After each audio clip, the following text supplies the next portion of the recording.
Baik. Bismillahirrahmanirrahim. Assalamualaikum warahmatullahi wabarakatuh.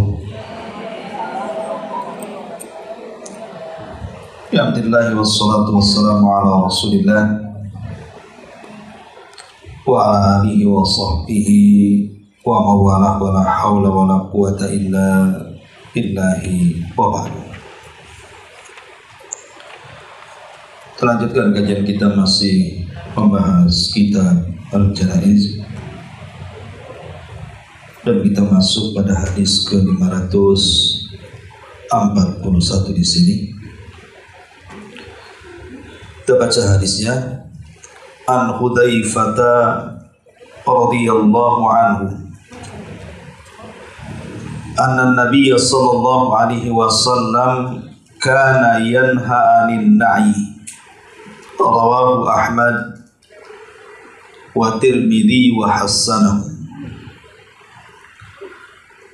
Dari sahabat Hudzaifah ibn al-Yaman radhiyallahu an, beliau berkata, Nabi sallallahu alaihi wasallam melarang mengumumkan tentang kematian. Kemudian hadis yang berikutnya, an Abi Hurairah radhiyallahu anhu anna Nabiy sallallahu alaihi wasallam na'a an-Najashiyya fil yaumil ladzi mata fihi wa kharaja bihim ila al-musalla fa saffa bihim wa kabbara alaihi arba'a, muttafaqun alaih. Dari Abu Hurairah, semoga Allah subhanahu wa ta'ala meridainya, beliau berkata, Nabi sallallahu alaihi wasallam mengumumkan kematian Raja Ethiopia Najasyi di hari kematiannya. Kemudian Nabi sallallahu alaihi wasallam keluar bersama para sahabat menuju tanah lapang. Kemudian membuat shaf dan bertakbir 4 kali. Hadis ini disepakati Al-Imam Al-Bukhari dan juga Muslim. Baik, ma'asyiral muslimat yang dimuliakan Allah subhanahu wa ta'ala, dua hadis ini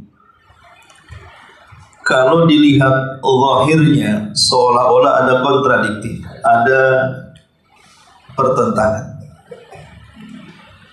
Karena hadis Hudzaifah melarang untuk mengumumkan kematian, sementara hadis Abu Hurairah justru Rasul sallallahu alaihi wasallam mengumumkan kematian. Lalu yang benar sebenarnya bagaimana? Boleh tidak seseorang itu mengumumkan kematian? Ma'asyiral muslimat yang dimuliakan Allah subhanahu wa ta'ala, sebenarnya hadis Hudzaifah ibn al-Yaman, kenapa Nabi sallallahu alaihi wasallam melarang tidak boleh mengumumkan kematian seseorang? Maksudnya adalah mengumumkan kematian dengan cara-cara yang dilakukan orang-orang jahiliyah. Dengan cara apa orang-orang jahiliyah itu melakukan yang dilarang Nabi sallallahu alaihi wasallam? Di mana orang-orang jahiliyah apabila ada yang meninggal salah seorang di antara mereka, maka mereka mengutus seseorang untuk berteriak-teriak dengan suara yang sangat kencang tentang kematian seseorang, di mana saat pengumuman itu ada kandungan at-tasakhut, seolah-olah mereka tidak terima dengan takdir Allah subhanahu wa ta'ala, sehingga mereka berteriak-teriak dan mengatakan si fulan meninggal, si fulan meninggal, dan tampak dari wajah-wajah orang-orang yang diutus itu adanya penolakan takdir. dengan menjerit-jerit, menangis-nangis, dan berteriak-teriak mengumumkan kematian orang. Inilah kenapa kemudian Nabi SAW melarang. Makanya datang Nabi SAW menjelaskan bahwa kalau ada kematian, maka khususnya keluarga yang ditinggalkan, maka mereka diperintahkan untuk at-taslim, menerima bi qada'illahi wa qadari, dengan keputusan Allah dan takdir yang sudah diputuskan Allah Subhanahu wa taala. Karena percuma tangisan kepada orang yang mati tidak akan membangunkan orang yang sudah meninggal. Sehingga Islam hanya merintahkan supaya kita pasrah dengan keputusan dan takdir Allah Subhanahu wa taala. Itulah yang kemudian dilarang dalam Islam, mengumumkan kematian seperti itu. Tetapi kalau seandainya seseorang kemudian mengumumkan kematian kepada kerabat, kepada tetangga, hanya sekedar supaya mereka datang dan mengurus jenazah, bahasanya memfardu kifayahkan, supaya ada yang memandikan, ada yang mengkafankan, ada yang menyolatkan, ada yang mengusung jenazahnya ke pekuburan, dan ada yang menguburkannya, maka itu tidak ada masalah. Mengumumkan kematian supaya ada yang mengurus jenazah. Tapi kalau mengumumkan kematian hanya untuk menangis bersama, kemudian seolah-olah ada penolakan kepada qada dan qadar Allah Subhanahu wa taala, itulah yang dimaksud dalam hadis Hudzaifah di sini. Rasul melarang, tidak boleh mengumumkan kematian. Ma'asyiral muslimat yang dimuliakan Allah Subhanahu wa taala. Baik, kita akan urut pembahasannya. Pertama, kalimat an-na'i. Apa sih makna an-na'i di sini? Karena di sini Nabi SAW melarang anin na'i. Apa an-na'i di sini? Para ulama mengatakan bahwa an-na'yu adalah yutlaqu 'alal ikhbari bi mautil mayyiti wa idza'ati dzalik. Jadi an-na'yu adalah dimutlakkan juga, kata para ulama, dengan menghabarkan kematian seseorang dan menyebarkannya.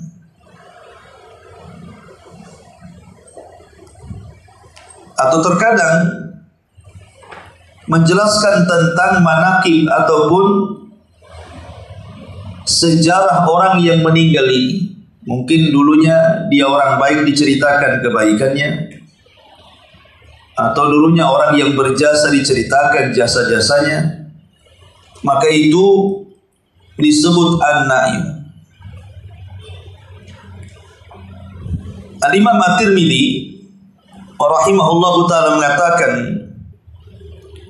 wa na'yu indahum an yunadiya fin nasi anna fulanan mata liyashhadu janazatahu. Jadi Imam Tirmidzi mengatakan na'yu adalah seseorang memanggil-manggil di tengah-tengah manusia bahwa si fulan telah mati, dengan tujuan agar mereka menyaksikan jenazahnya. Intinya bahwa definisi na'yu itu menghabarkan kematian seseorang agar mereka datang dan menyaksikan jenazahnya. Kemudian yang kedua, adapun aqsamnya, pembagiannya, disebutkan oleh para ulama, ada an-na'yu itu bersifat larangan. Artinya diharamkan, dalam Islam tidak boleh dilakukan. Dan ada juga yang mengatakan an-na'yu itu terkadang mustahab, disunahkan, artinya dianjurkan. Kapan kemudian na'yu itu diharamkan? Sebagaimana yang sudah dijelaskan di awal, kalau ada kandungan di dalamnya, seolah-olah dia mengumumkan kematian seseorang itu dan dia tidak terima dengan kematiannya, menolak putusan dan takdir Allah Subhanahu wa taala. Adapun yang disunahkan atau yang disyariatkan, maksudnya mengumumkan kematian kepada tetangga, kerabat ataupun yang lainnya agar mereka datang menyaksikan jenazah dan memfardu kifayahkan. Jadi tujuannya supaya jenazahnya ada yang mengurus. Itu pembagian an-na'yu. Makanya Imam Nawawi rahimahullahu ta'ala mengatakan, istihbabul i'lami bil mayyit la ala suratin na'il jahiliyah.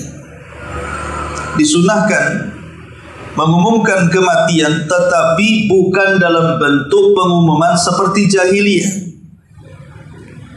Bal mujarradu i'lami lis salati alaihi wa tashyi'ihi wa qada'i haqqihi fi dhalik walladhi ja'a minan nahyi anin na'yi laysal murad bihi hadha wa innamal murad na'yul jahiliyati al-mustamili ala dhikri al-mafakhiri wa ghairiha. Akan tetapi kata Imam Nawawi, yang disunahkan adalah semata-mata mengumumkan kepada orang tentang kematian agar manusia mau menyolatkannya dan mau mengantarkan ke tempat penguburannya atau menjelaskan hak-hak yang wajib ditunaikannya. Mungkin dia punya hutang atau dia terhutang. Kemudian kata beliau, dan yang datang dari larangan Nabi SAW tentang mengiklankan kematian, bukan ini maksudnya, tetapi maksudnya adalah seperti yang dilakukan orang-orang jahiliyah yang terkandung di dalamnya untuk menyebutkan kebanggaan-kebanggaan orang yang mati dan yang semacamnya, dengan menyebutkan tadi bahwa si fulan ini orang yang sangat berjasa dan itu bagian dari keluarga kami, si fulan ini orang besar dan itu bagian daripada keluarga kami. Pokoknya membanggakan diri, membanggakan keluarga dengan cara supaya tahu yang mati ini bukan orang biasa. Dan itu tradisi jahiliyah. Jadi dari sini kita tahu bahwa larangan mengumumkan orang mati itu dalam bentuk seperti yang dilakukan orang-orang jahiliyah. Tetapi kalau yang dimaksud adalah supaya mereka menyaksikan dan mengurus jenazahnya, mulai dari memandikan sampai menguburkan dan ikut mendoakan, maka itu tidak dilarang. Baik, sampai di sini kita paham. Kemudian di sini hadis dari Abu Hurairah radhiyallahu anhu,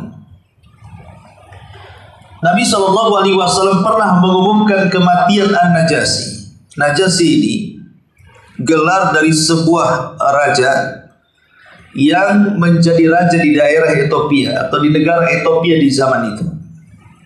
Jadi siapapun yang menjadi raja dari raja-raja Ethiopia, maka julukannya disebut An-Najasyi. Sama dengan raja-raja dari Persia, maka mereka digelari dengan Kisra. Atau raja-raja Romawi, siapapun yang jadi raja Romawi maka digelari dengan Raja Kaisar. Atau dari Yaman ada namanya Tuba dan yang semacamnya.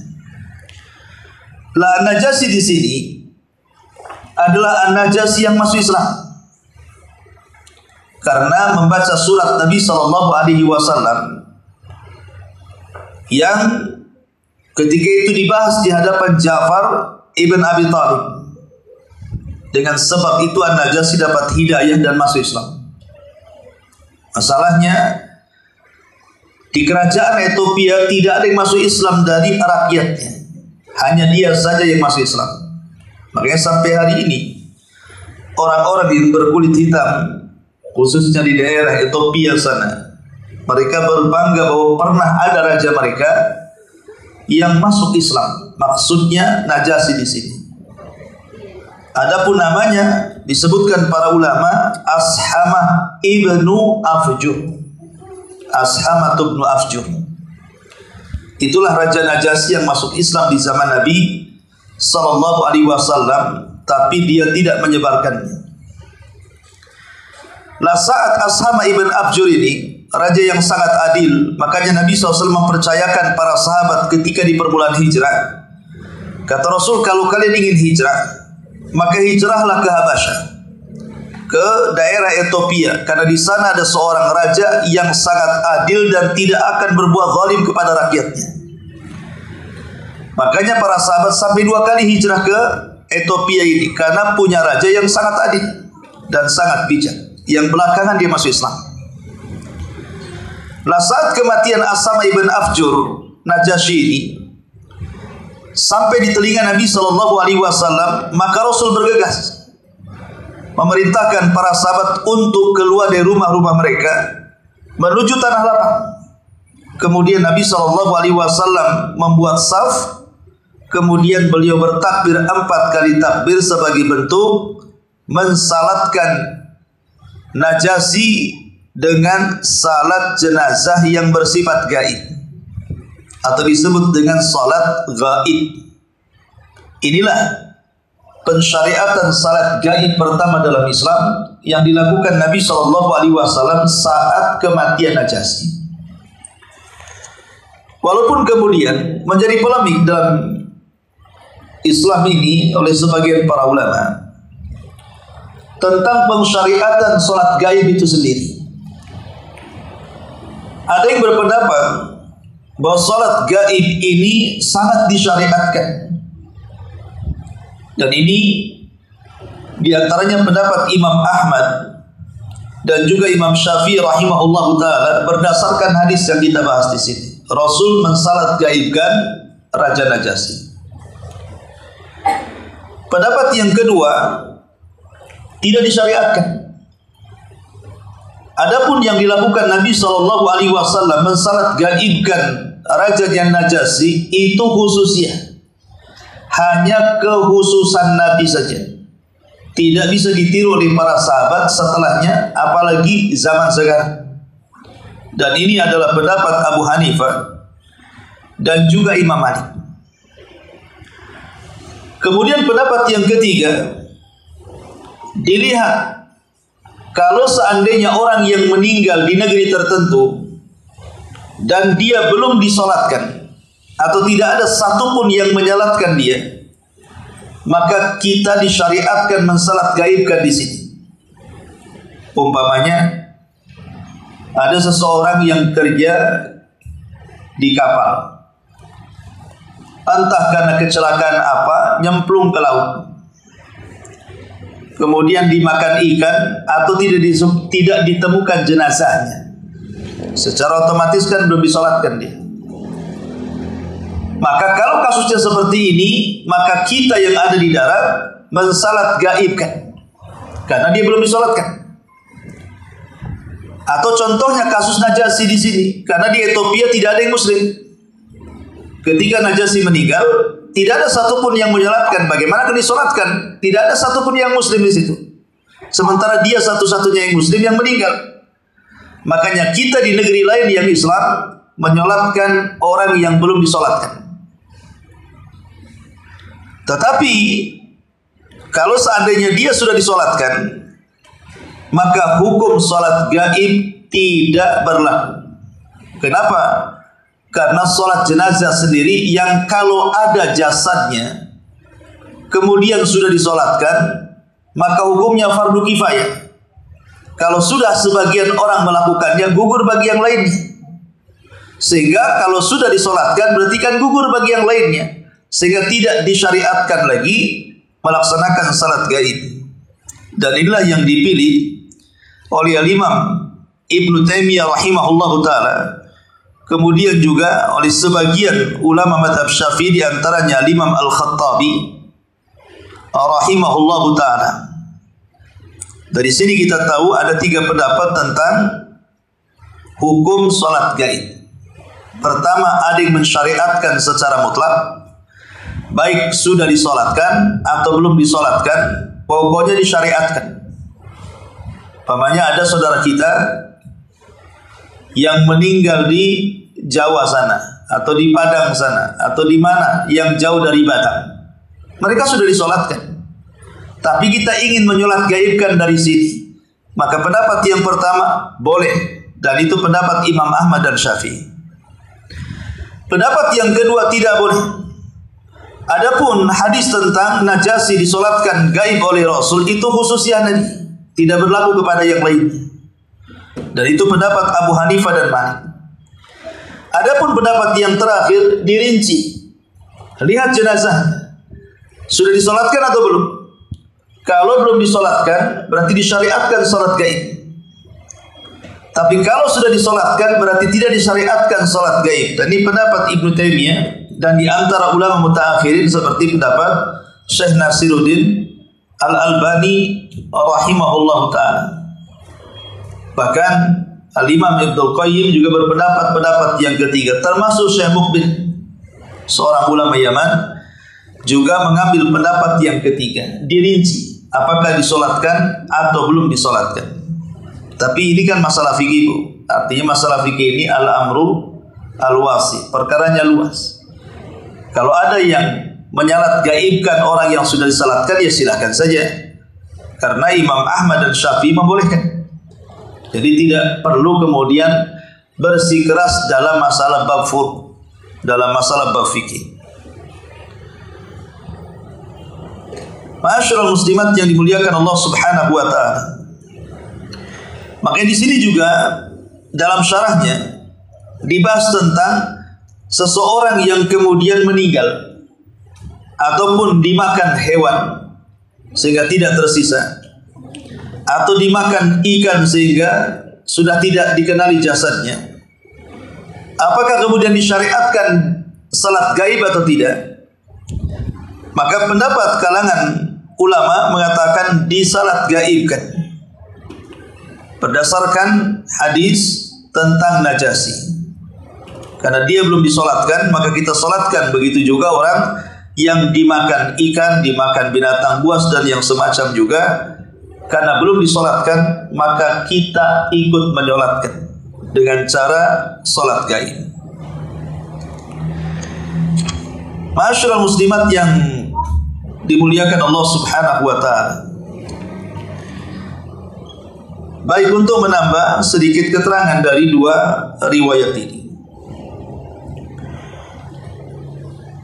2 riwayat ini juga ketika Nabi SAW memerintahkan para sahabat untuk menyolat gaibkan Najasyi.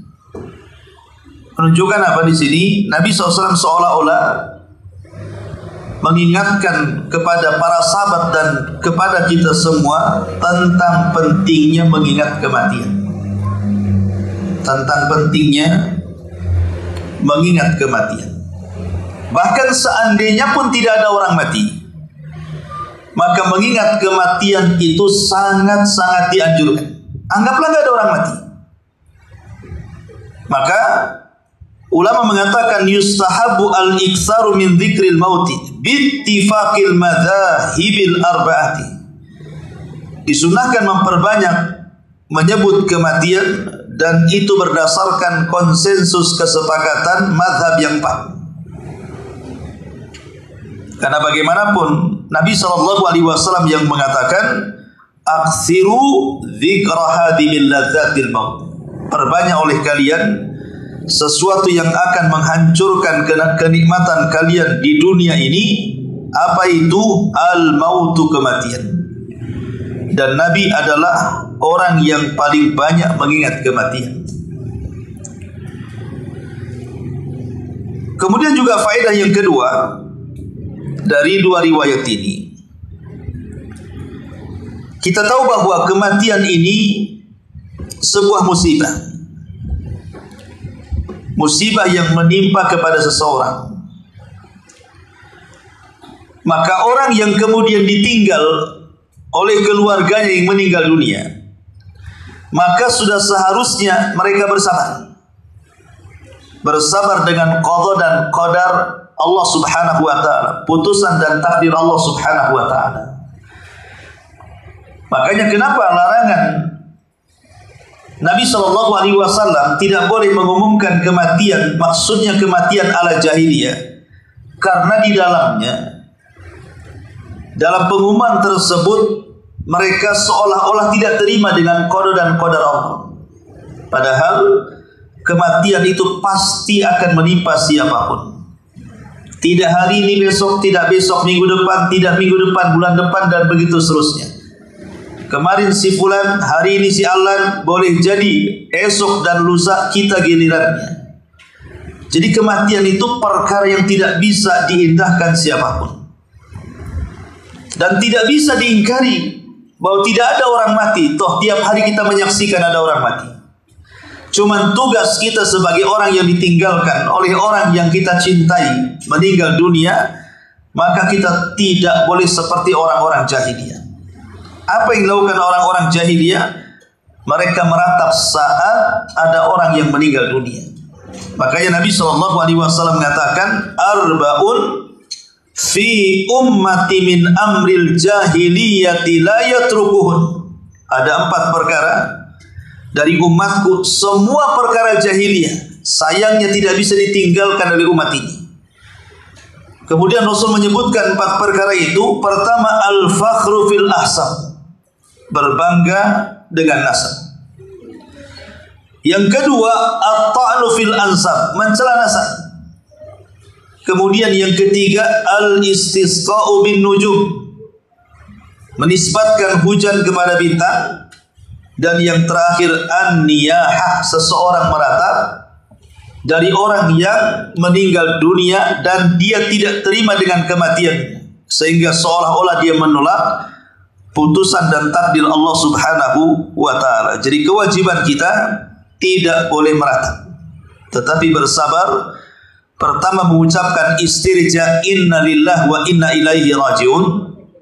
Yang kedua, mintalah pahala dari musibah yang Allah timpakan kepada kita.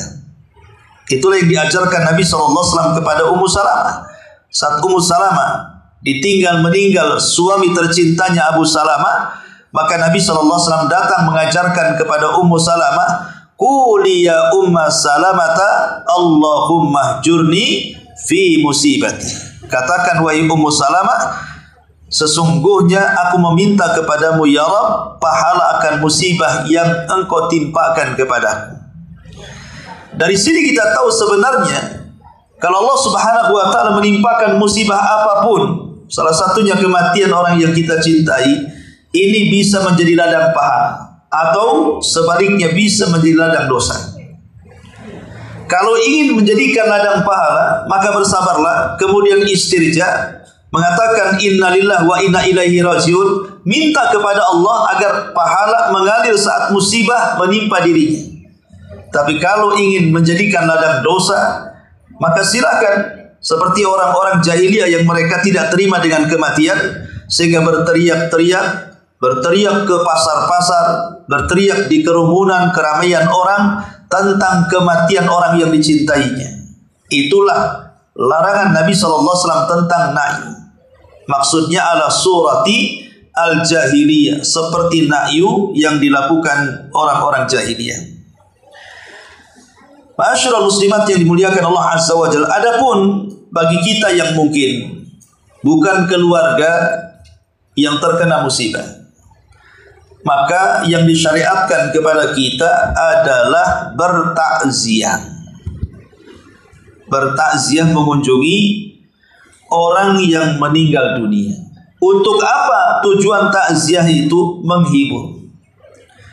Dan takziah itu amalan yang paling dicintai Allah.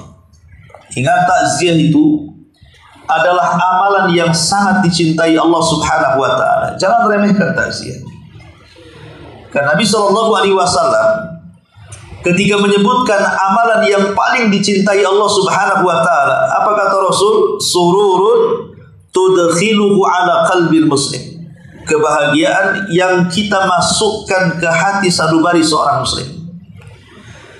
Jadi dengan kedatangan kita kepada orang yang terkena musibah karena kemalangan saudaranya yang dicintai meninggal dunia, kita datang menghibur orang tersebut atau keluarganya supaya sedikit banyak mengurangi bebannya, mengurangi pikirannya, tidak putus asa, apalagi sampai kemudian masuk pada larangan Nabi sallallahu alaihi wasallam, laisa minna man darabal hudud wa syaqqal juyub wa da'a bid'al jahiliyah. Bukan termasuk kelompok kami, kata Rasul, kalau menghadapi kematian dia memukul-mukul pipi, merobek-robek pakaian atau berteriak-teriak jahiliyah.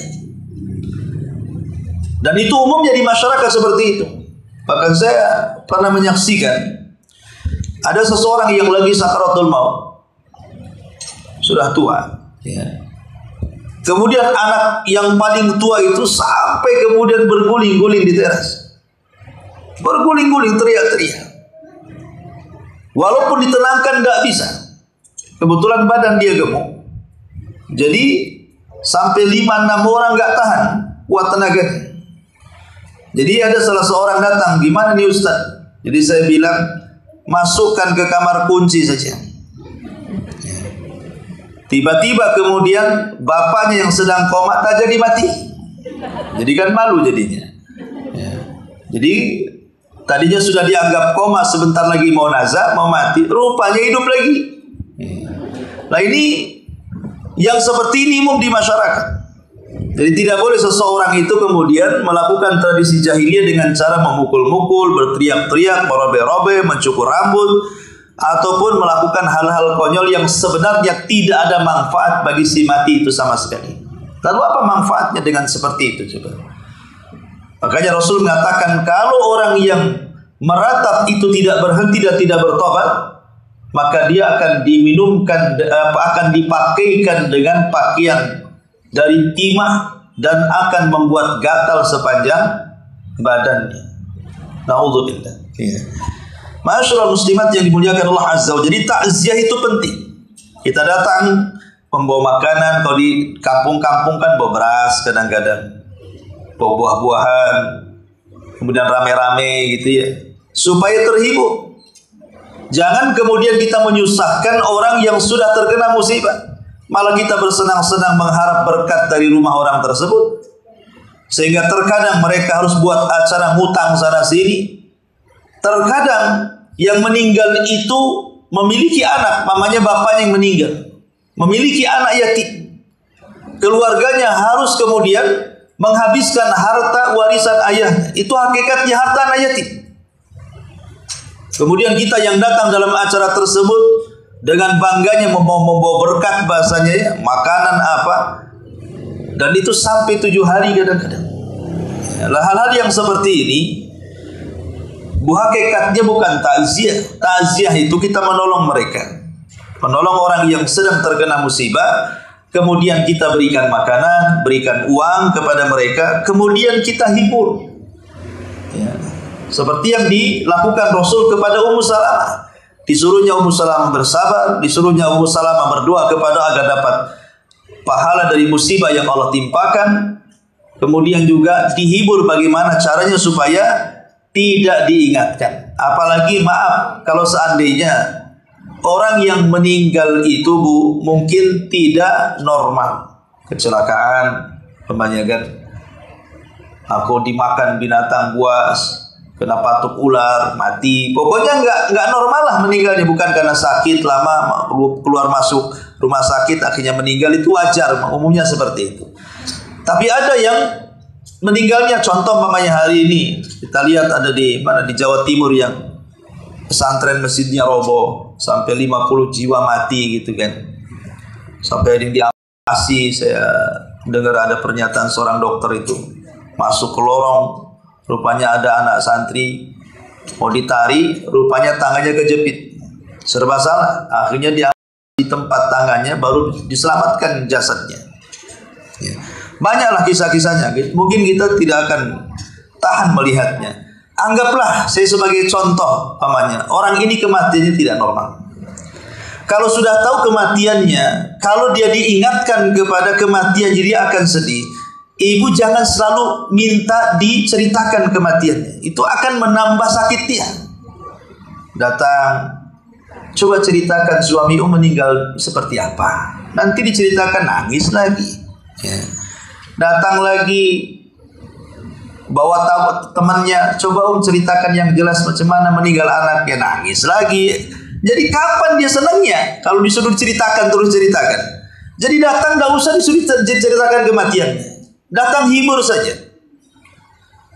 Sebab kalau disuruh menceritakan bagaimana kematiannya, itu akan menyobek lagi hatinya. Akhirnya nangis. Kapan sampai kapan dia akan hilang rasa sedihnya? Jadi sekali lagi jangan kemudian, makanya kenapa para ulama juga dalam takziah itu sampai membatasi hari supaya dia bisa menenangkan dirinya. Sebab kalau terus-terusan setiap hari bertakziah sampai berhari-hari bahkan berbulan-bulan, maka luka hatinya tidak akan hilang tuh. Ya. Jadi tujuan takziah itu datang hanya untuk menggembirakan hatinya, mengurangi rasa musibahnya supaya dia pulih kembali. Kecuali kalau seandainya yang meninggal itu suaminya, maka istri boleh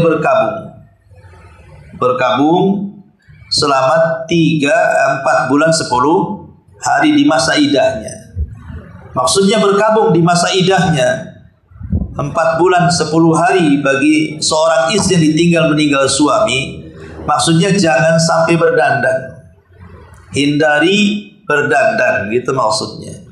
Tampakkan bahwa sikap kita dari pakaian, kemudian dari tingkah laku, bahwa kita juga sedang berkabung. Makanya kemudian agak lama masa idah orang yang ditinggal mati dengan masa idah orang dicerai. Kalau orang dicerai itu kan 3 kali sucian atau 3 kali haid. Ya. Tapi orang yang ditinggal meninggal itu harus 4 bulan 10 hari. Memang betul itu seperti itu. Dia nggak boleh keluar dari rumahnya kecuali karena ada hajat kebutuhan.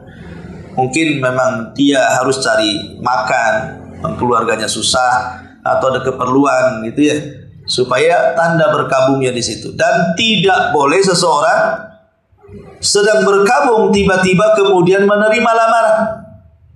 Tidak boleh menerima lamaran seperti itu. Walaupun dalam bentuk sindiran sebaiknya jangan diterima. Karena suaminya meninggal adalah mungkin laki-laki datang, ya saya sebenarnya saya cari istri juga, ya persis kayak gitulah. Itu kan kurang ajar kan. Ya.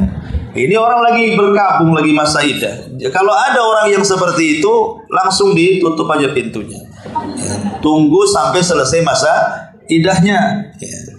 Baik, intinya bahwa di sini bahwa di antara adab orang-orang yang di luar daripada orang yang terkena musibah, maka datang bertakziah. Takziah itu bukan hanya sekedar datang duduk, bukan hanya sekedar itu. Karena itu tidak akan berpengaruh sama sekali. Yang berpengaruh adalah memberikan nasihat. Memberikan nasihat, memberikan ya apa yang kita miliki, sedekah dengan dia. Ya, kalau dia memang sudah kaya ya cukup nasihat-nasihat yang baik, doakan terbaik. Karena biasanya dalam kondisi orang terkena musibah, kalau kita memberikan doa-doa terbaik itu bisa menenangkan hati dia. Menenangkan hati dia. Apalagi kalau ibu bisa bercanda ya, supaya bagaimana caranya dia bisa tersenyum, tertawa lagi dan begitu seterusnya. Bisikin saja, nanti habis masa idahnya saya carikan umpamanya atau gimana kan. Yang penting dicandai saja walaupun tidak serius. Yang penting kan dia agak tenang hatinya. Itulah namanya takziah. Ya, takziah itu supaya kesabaran dia makin meningkat. Jangan takziah disuruh cerita kematian orang yang dicintainya, itu bukan takziah. Makin lagi dia sedih lagi. Sedih lagi sampai kapan kan itu? Apalagi minta detail diceritakan. Intinya di sini bahwa dua hadis ini menjelaskan kepada kita tentang larangan tidak boleh mengumumkan kematian.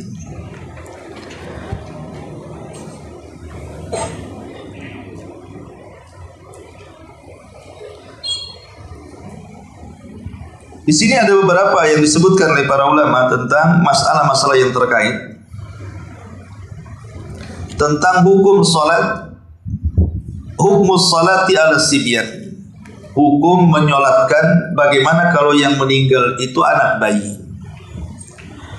Al-Imam An-Nawawi rahimahullah ta'ala mengatakan, amma sabi, adapun anak bayi yang meninggal, famadhabuna, dalam madhab kami Syafi'i, wa madhabu jumhuri salafi wal khalafi, dan madhab salaf dan khalaf, madhab yang terdahulu dan kontemporer, adalah wujubus salati alaihi, wajib mensalatkan walaupun yang meninggal anak bayi. Walaupun yang meninggal anak bayi tetap wajib. Itu menurut madhab Syafi'i dan jumhur ulama salaf dan khalaf, sebagaimana dinukilkan Al-Imam An-Nawawi rahimahullahu ta'ala. Tetapi ada juga sebagian ulama seperti pendapat Sa'id ibn Zubair, beliau mengatakan la yusalla alaihi ma lam yablugh, tidak disolatkan kalau dia belum balik. Dia mengatakan tidak perlu disolatkan kalau usia dia belum mencapai usia balik. Tetapi pendapat ini tentu diselisihi oleh banyak ulama, karena mayoritas para ulama mengatakan tetap wajib kifayah disolatkan. Pendapat Al-Imam Ibnu Hazm berbeda, bahwa menyolatkan anak kecil yang meninggal hukumnya tidak sampai wajib, tapi hanya sunnah saja. Artinya bisa disolatkan, bisa tidak. Boleh disolatkan dapat pahala, tidak disolatkan ya sudah, akan begitu. Itu namanya sunnah. Jadi pendapat yang kedua, Imam Ibnu Hazm mengatakan anna salata 'ala as-sabi ma lam yablugh sunnatun, bahwa menyolatkan anak-anak yang belum balik itu sunnah saja. Wa in turika fala ba'sa, kalaupun tidak disolatkan tidak ada masalah. Dan ini yang dipilih oleh Syekh Nasiruddin Al-Albani rahimahullahu taala, bahwa anak kecil yang meninggal dunia hanya sunnah, tidak sampai wajib untuk disolatkan. Dalilnya hadis Aisyah radhiyallahu anha yang disebutkan dalam Sunan Abi Dawud. Jadi ketika meninggal Ibrahim, putra daripada Maria Al-Qibtiyah, ya putra Nabi juga, ketika itu ada yang mengatakan usianya ibnu Thamaniyah Asyara Syahran, ada yang mengatakan 8 bulan meninggal, artinya belum genap 1 tahun. 18 bulan berarti 1 tahun lebih ya, 18 bulan berarti 1,5 tahun usianya, baru meninggal dunia Ibrahim putra Nabi. Rasul tidak menyolatkan, Nabi SAW tidak menyolatkan Ibrahim, padahal putranya sendiri. Di usia 1,5 tahun beliau meninggal, Rasul hanya menguburkan.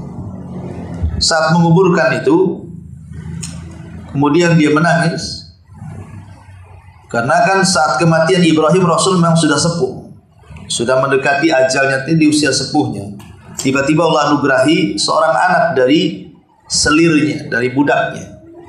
Kemudian belum genap 2 tahun meninggal, sehingga Nabi SAW sedih sampai 3 hari itu terkadang meneteskan air mata, saking terpikir, kenapa di usia senja punya anak laki-laki kok tidak sampai dewasa dia harus menyaksikan kematiannya. Maka Rasulullah pun hampir 3 hari menangis, sehingga Abdurrahman ibn Auf radhiyallahu an ketika itu mengatakan, ya Rasulullah, bukankah kau melarang menangisi orang yang meninggal?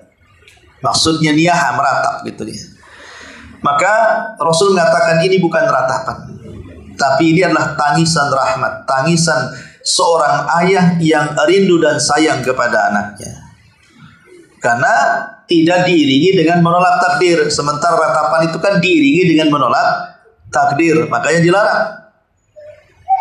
Seperti kita lihat ada orang yang meninggal, dia sampai ketika sudah dikuburkan tuh kadang-kadang ya keluarganya, anggaplah suaminya meninggal, kemudian istrinya itu masih juga udah dikuburkan, masih tak mau tinggal, mesti dipegang aja mayatnya, nggak mau tinggal dengan kuburannya, seolah-olah dia ingin dikubur juga. Bahkan terkadang ngomongnya aneh-aneh dan mengatakan, ya siapa lagi yang nanti ngasih makan anaknya, siapa lagi yang akan meneruskan pendidikannya, dari mana biayanya, macam mana kan? Itu kan seolah-olah menolak takdir tuh. Dia tidak tahu bahwa yang ngasih rizki Allah. Kok seolah-olah yang ngasih rizki orang yang sudah mati. Lah kata-kata seperti itu kan bagian daripada ratapan, tidak boleh. Tapi Nabi SAW menangis itu bukan meratap, tapi kata Rasul ini adalah tangisan rahmat wahai Abdurrahman. Kemudian Rasul mengatakan, innal aina la tadma wa innal qalba la tahzan wa inna bi firaqika ya Ibrahim la mahzunun wa ma naqulu illa ma yarda rabbuna. Wahai Abdurrahman, sesungguhnya yang namanya kedua mata itu pasti akan satu hari dia akan meneteskan air mata. Hati ini satu hari juga akan terasa sesak karena musibah. Dan perpisahanku dengan Ibrahim adalah sangat membuat saya sedih. Tapi saya berusaha untuk tidak mengatakan kepada Allah kecuali apa yang diridhoinya saja. Dari sini Nabi SAW tidak menyolatkan Ibrahim, tapi menguburkan saja. Makanya kemudian kata Imam Ibnu Hazm dan yang dipilih oleh Imam Al-Albani rahimahullah ta'ala, bahwa menyolatkan anak yang belum balik itu sunnah, tidak sampai kepada wajib. Boleh disolatkan, boleh juga tidak disolatkan. Tapi satu sisi juga Nabi SAW pernah menyolatkan seorang bayi dari Ansar. Jadi ada seorang bayi, anak daripada Ansar meninggal dunia, kemudian dibawa ke hadapan Nabi SAW. Rasul pun kemudian menyolatkannya. Dan ini ada dalam hadis Sahih Muslim. Dari sini kita tahu bahwa Rasul pernah menyolatkan anak bayi, dan Rasul juga pernah tidak menyolatkan anak bayi, gitu maksudnya. Makanya diambil hukumnya tengah-tengah. Kalau disolatkan ya baik, tidak disolat pun tidak ada masalah, gitu maksudnya. Ya. Wallahu a'lam.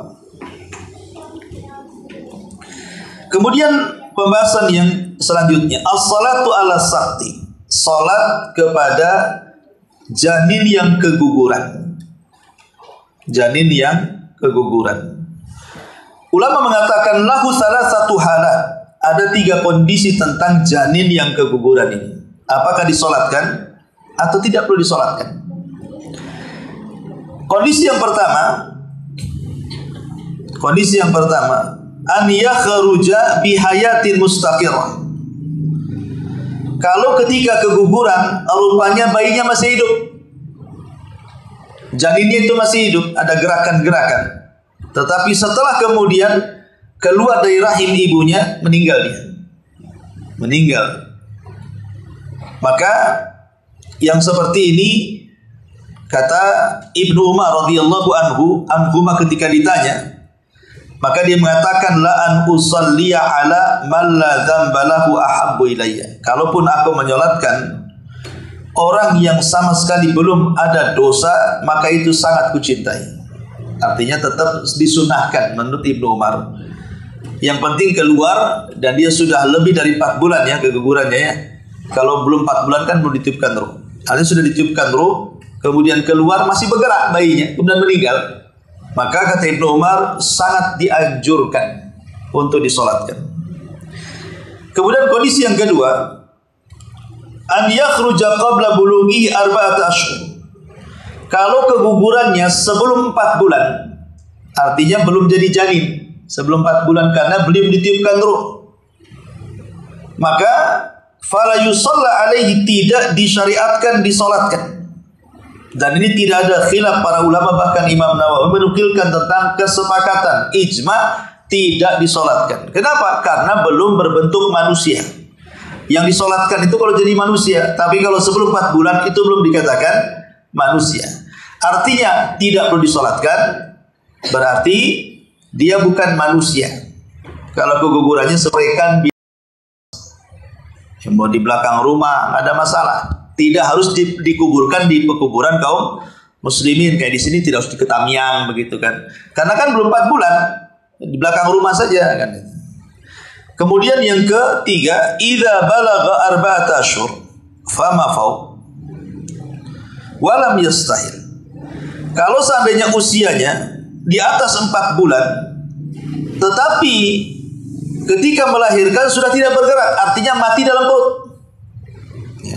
maka dalam mazhab Sa'id dan Imam Ibnu Sirin, Imam Ahmad dan Ishaq mengatakan tetap disyariatkan untuk dimandikan. yughassal wa yusalla alaihi, dan dianjurkan disolatkan, li'annahu qad nufihat fihi ruh, karena ruh sudah bersarang di janin tersebut, cuman dia mati dalam kandungan.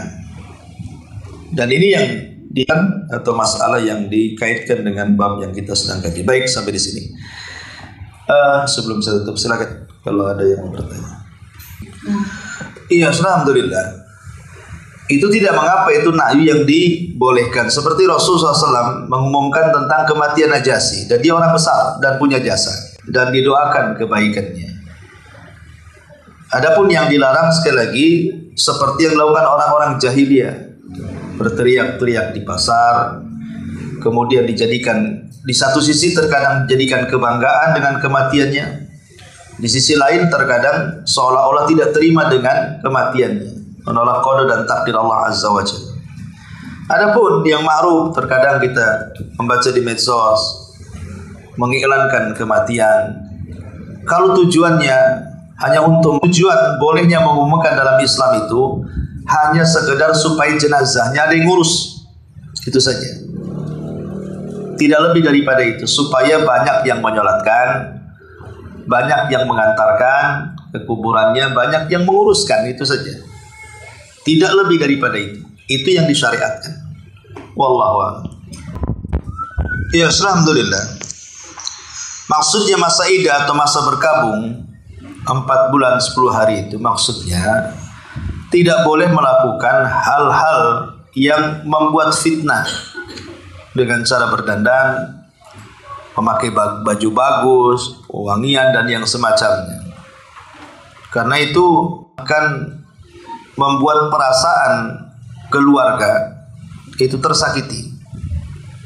Bahasanya kuburannya saja belum kering masih basah kan gitu.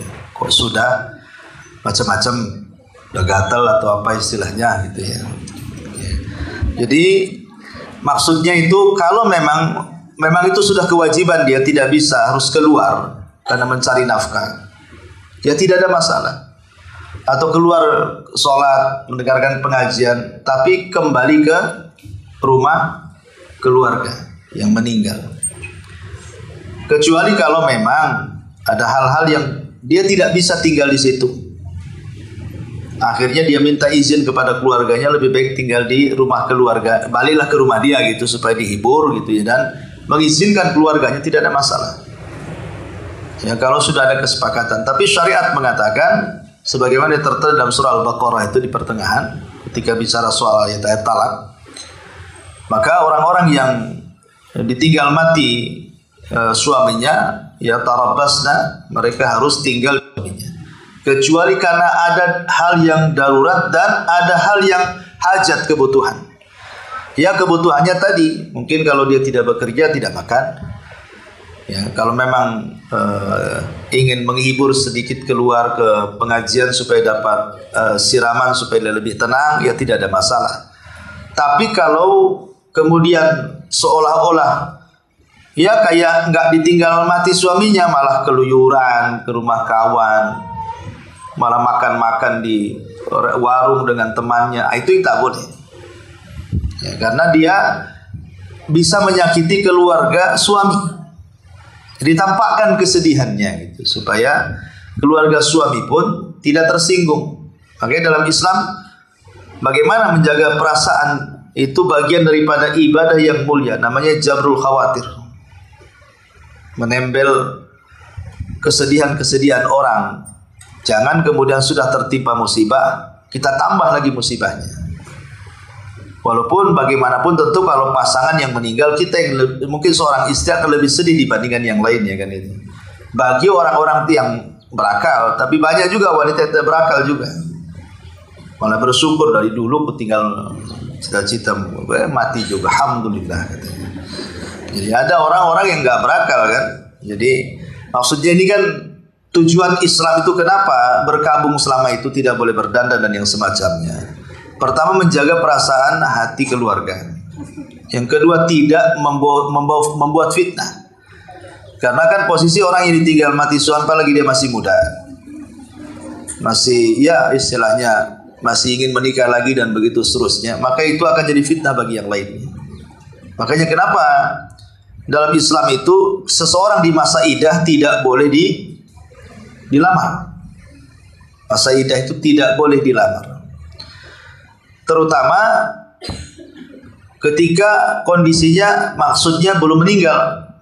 Cerai, talak 1 dan talak 2. Talak 1 dan talak 2, kondisi istri masih punya suami. Kalau belum masa idahnya, itu namanya istri tergantung dan suami tergantung. Bisa kembali, bisa tidak. Tapi posisi talak 1 dan talak kedua, itu posisinya masih istri dan si lakinya masih suami. Makanya kenapa para ulama mengatakan orang yang menerima lamaran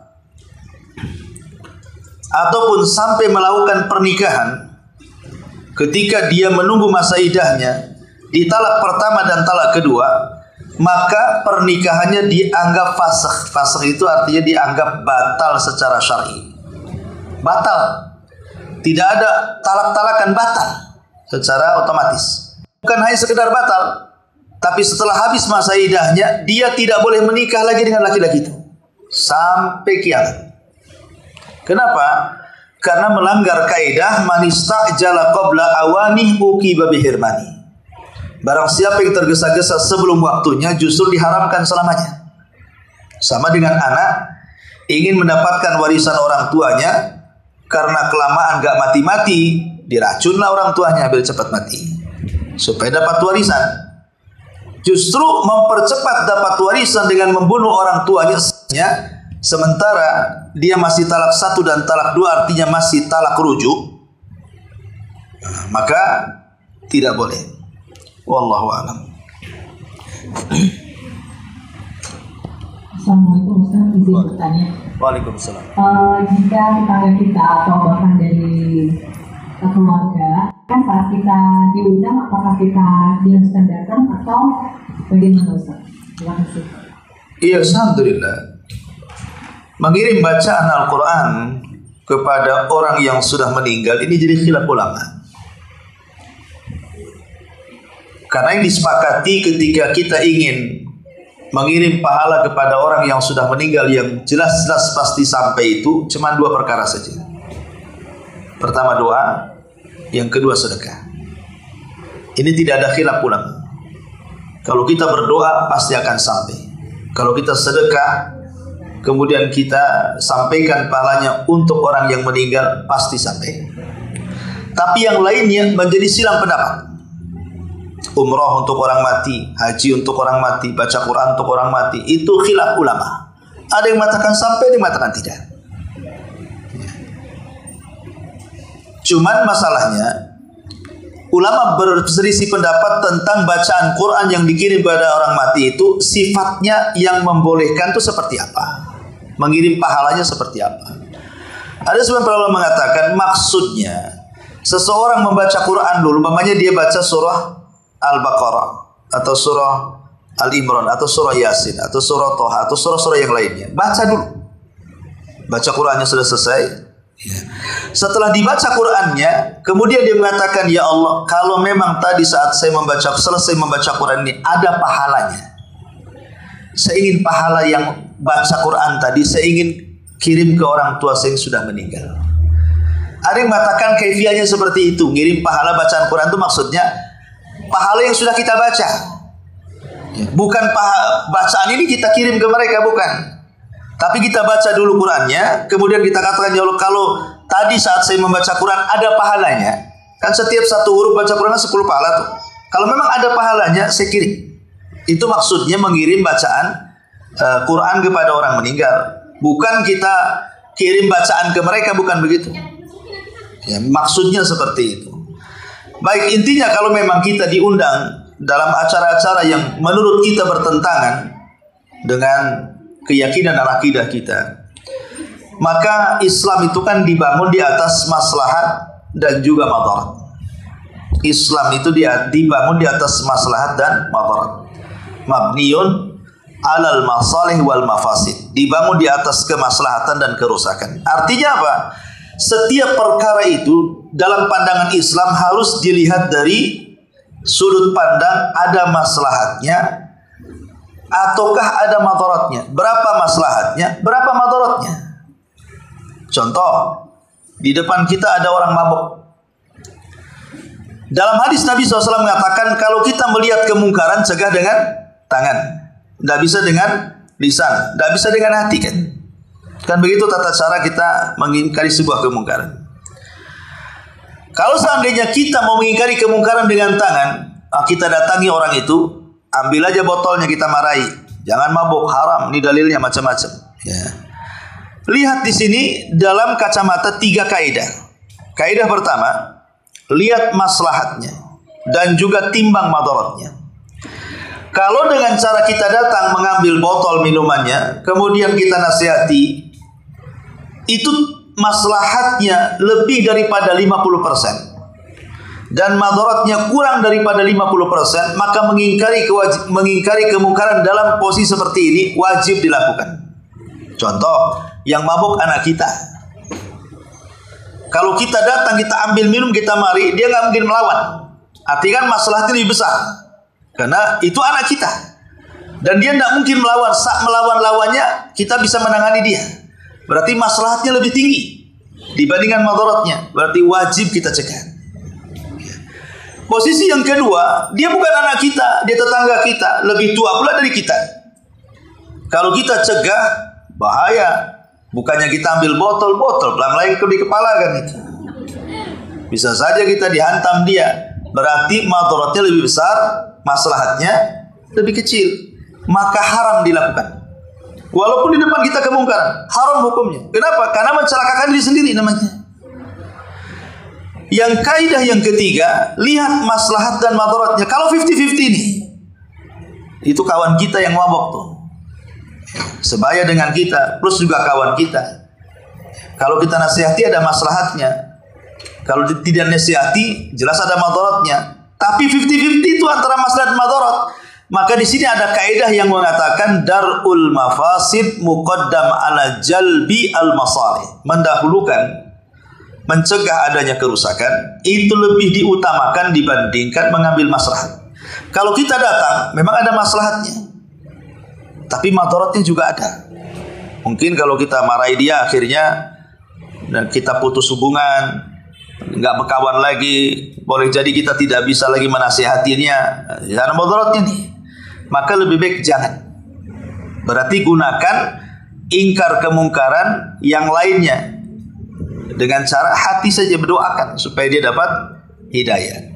Lah kalau ada acara-acara tetangga yang seperti tadi Ibu sebutkan, ya, menurut kita itu sebuah kemungkaran, walaupun menurut dia itu bukan kemungkaran, karena berbeda keyakinan, maka pakailah 3 kaidah ini antara hadir dan tidak. Kalau tak ada hadir umpamanya maslahatnya lebih besar, nggak usah hadir, ngapain? Atau juga nggak datang pun tidak ada masalah kok. Nggak datang dengan tidak datang nggak ada masalah. Lah kalau seperti itu ngapain datang gitu maksudnya? Ya, kan nggak ada masalah, nggak ada masalah kan? Artinya kan tetap saja kita bertetangga baik, nggak ada masalah kan? Karena mereka sudah tahu bahwa kita berbeda secara akidah dengan mereka. Ya. Yang kedua, kalau seandainya kita nggak datang, wah bisa diusir dari kampung nih. Karena orang sini aneh. Kalau tidak ikut acara itu dianggap sesat, kalau tidak sholat nggak sesat. Ya. Umpamanya seperti itu, kan? Kan umumnya di masyarakat kan begitu ya. Kalau tidak ikut acara-acara itu, bahkan seolah-olah nah, ini bahaya. Berarti madaratnya besar.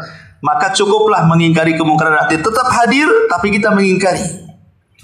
Kita tidak ridho dengan perbuatan itu.